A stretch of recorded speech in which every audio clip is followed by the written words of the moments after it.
ஜம்மு பகுதியில் பாகிஸ்தான் ராணுவம் அத்துமீறி மோட்டார் ஷெல் தாக்குதல் நடத்தியது.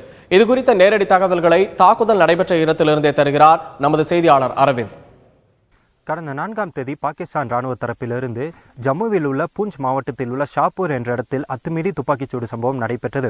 இதில் பாகிஸ்தான் ராணுவ தரப்பிலிருந்து 81mm எனப்படும் மோட்டார் ஷெல்லிங் குண்டுகள் மூலமாக இந்த இடத்தை முழுவதுமாக பாகிஸ்தான் ராணுவத்தினர் அத்துமீறி தாக்குதல் நடத்தியுள்ளனர். அதற்கான தடயத்தை நம்மால் இங்கே பார்க்க முடிகிறது. இந்த இடத்தில் தான் அந்த 81mm மோட்டார் ஷெல்லிங் எனப்படும் குண்டு இந்த இடத்தில் தான் விழுந்திருக்கிறது.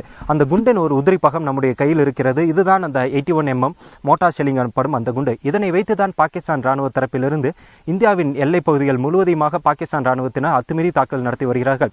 இந்த குண்டு விழுந்த போது அதிலிருந்து வந்த தீப்பிழம்புகளால் இந்த இடம் முழுவதுமாக தீயினால் தீயினால் எரியப்பட்டிருப்பதை நம்மால் பார்க்க முடிகிறது.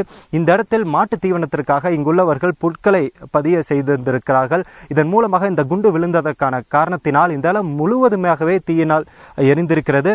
மேலும் அதே போல இங்குள்ள மற்ற இடங்களும் இங்குள்ள வீடுகளிலும் இந்த குண்டின் அந்த தீப்பிழம்புகள் மற்றும் உதிரி பாகங்கள் அந்த இடங்களையும் விழுந்ததாக இங்குள்ள மக்கள் நமக்கு தெரிவித்தனர். இதன் காரணமாக இதற்கு அருகில் மாடு மேய்த்து கொண்டிருந்த 3 பேரும் இதனால் காயமடைந்திருக்கிறார்கள். மேலும் அதே போல இந்த உள்ளூர் வாசியிடம் நாம் இது குறித்து கேட்போம்.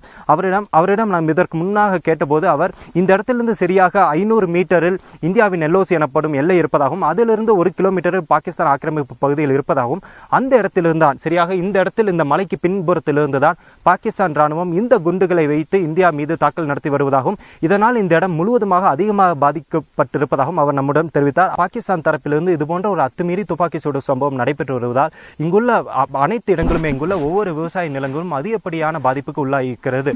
அந்த செய்திகளுக்காக ஜம்மு காஷ்மீரிலிருந்து ஒளிப்பதிவாளர் பிரதீப் சவானுடன் அரவிந்த்.